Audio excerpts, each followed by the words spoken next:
His name is Andy Walton, who was participating in an important swimming competition at his college. And his only goal was to win in order to get a scholarship that would change his life for the better, and also so that he could apply to Claire Broman, whom he loved and who was there cheering him on. And at that time, his younger brother Mark came to him to encourage him as well. But unfortunately, Andy lost the competition to someone named Clifton Stone, and all the dreams he had built in one moment were shattered. And after the competition, Andy went to a store to buy some things. And there he met Claire and her friends. And Claire told him that she knew he was definitely upset because he lost the race. Suddenly, Ryan was standing next to them and told them to forget about this story completely and asked Andy to take life and stuff and goes outside. And Andy told him that they had agreed that the party would be at Ryan's house. So Ryan told him, okay, but get the stuff and meet us outside. And Andy pushed a shopping cart and took some beer cans from the store and left without paying for them. And when he went outside, he gave the cans to Ryan and his friends.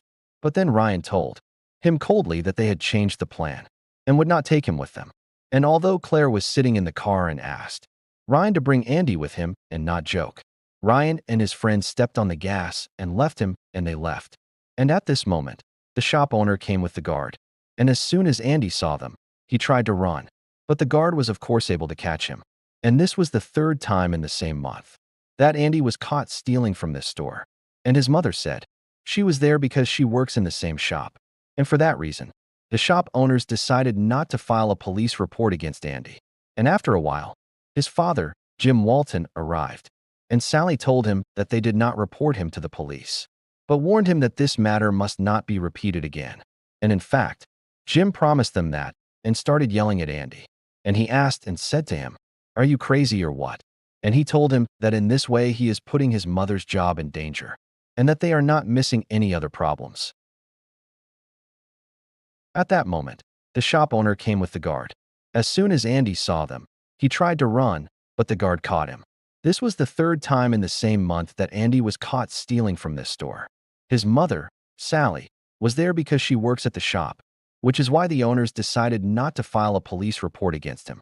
After a while, his father, Jim Walton, arrived. Sally told him they didn't report Andy, but warned that this must not happen again. Jim promised them it wouldn't and started yelling at Andy, asking if he was crazy and telling him he was putting his mother's job in danger when they couldn't afford more problems. Jim then clearly told Andy that he could no longer live with them and had to go live with Uncle Trent. Surprised, Andy asked who Uncle Trent even was. At night, Andy decided to run away to avoid going to his uncle's house. He took some money from his father's office. While gathering his things, he saw his father's stopwatch, which had a message carved from his grandfather to his father, so he took it. His little brother Mark came in and asked why he was taking his bag. Andy sharply told him the bag was no longer his and that he was leaving because he wouldn't stay with a men he didn't know. Mark tried to stop him and started yelling for their parents. Sally called Andy to come up and face them. Andy kept asking Trent why he had never searched harder for his grandfather's lost treasure. Trent replied that he had spent years trying but never found a single clue. Frustrated, Andy stormed out into the forest, leaving Mark with Trent. To distract the boy, Trent handed him a strange compass-shaped puzzle lock. As Mark tried to solve it, he asked more questions about his grandfather. Trent smiled and explained that Richard Walton had been an extraordinary man.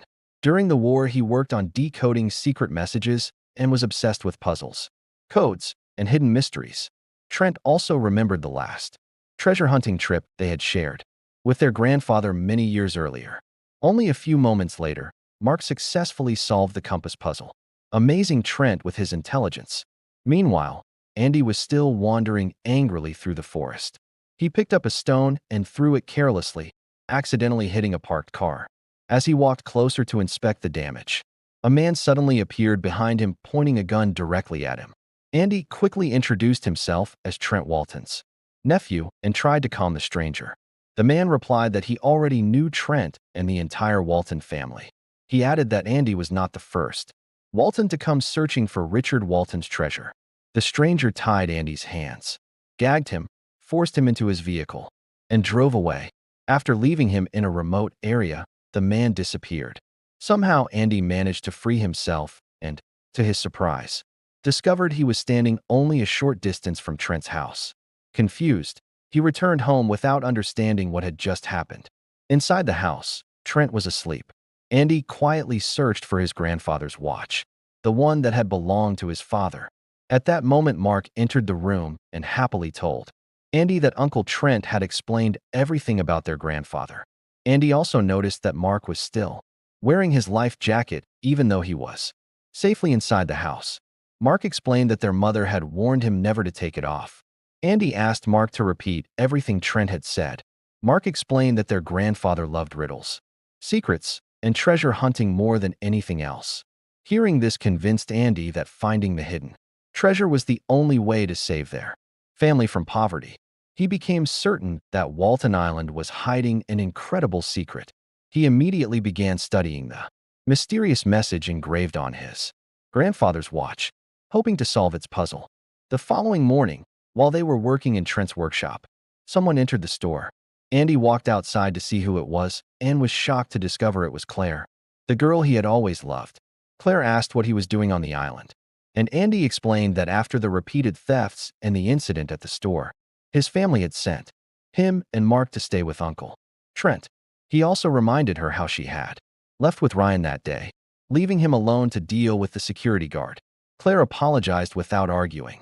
After talking with Mark for a while, Claire suggested that they all go to a famous ice cream shop that supposedly sold the best ice cream in the country. Andy immediately agreed. As they rode toward the shop, Andy carefully observed every corner of the island, hoping to find anything connected to his grandfather's treasure. Along the way, he noticed several buildings, marked with signs saying they would soon be closed, making him wonder what was happening to the island. When they reached the ice cream shop, the owner recognized them at once. The moment she saw Mark, she smiled and told him that his eyes looked exactly like his grandfather, Richard's.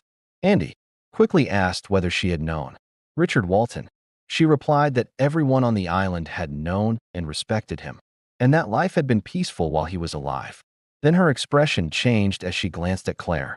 She explained that many island families had been pressured into selling their homes and leaving, and everyone believed Claire's father was trying to buy the entire island within only 2 months. Claire felt embarrassed by the conversation, quietly took the ice cream, and walked away. Meanwhile, Trent returned home and found John Broman, Claire's father, waiting for him. John handed Trent another offer to buy his land, increasing the price by 10%. Even so, Trent firmly refused, insisting that the land belonged to his family and that Walton Island would never be sold. Before leaving, John sarcastically warned him that the name Walton Island would not last much longer. At the same time, Andy and Claire were riding through the forest while exploring the island. As they followed a narrow trail, Mark suddenly stopped his bicycle after noticing several wooden crosses placed in the ground. He asked what they meant. Claire explained that they had entered the western forest, a place surrounded by strange stories. She said the 9 crosses were built in memory of 9 people who had entered the forest and never returned. According to local rumors, the forest was haunted, and everyone on the island avoided it. Andy laughed at the story and refused to believe in ghosts. He joked that at least the island finally had something exciting. Mark bravely walked into the forest, and Andy followed him, assuring him that ghosts did not exist and that the stories were only myths. Claire, however, became frightened and begged them not to go any farther. She warned them that there were already 9 crosses, and she did not want a 10th, one with her name on it. Soon Mark disappeared among the trees. Andy called his name again and again, but received no answer. For the first time, he truly became scared. Suddenly, Mark jumped out laughing after hiding as a joke. While they were walking back together, the ground beneath Andy suddenly collapsed. The wooden boards covering an old pit broke under his weight, and he fell inside. Mark immediately rushed to get Uncle Trent, who quickly rescued Andy from the hole.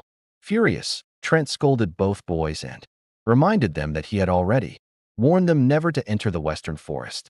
He insisted there was nothing valuable there and strictly ordered them to stay away from it forever. Later, while they were carrying crab traps, Mark's finger became trapped by a crab. At that moment, John Broman arrived and helped free his hand. John greeted Andy politely and asked whether he was Richard Walton's grandson. When Andy confirmed it, John admitted that although he had never met Richard personally, he deeply admired his reputation. He then revealed that he now owned Richard Walton's old house and invited Andy to visit it for dinner. Andy accepted immediately, excited by the chance to see his grandfather's home with his own eyes.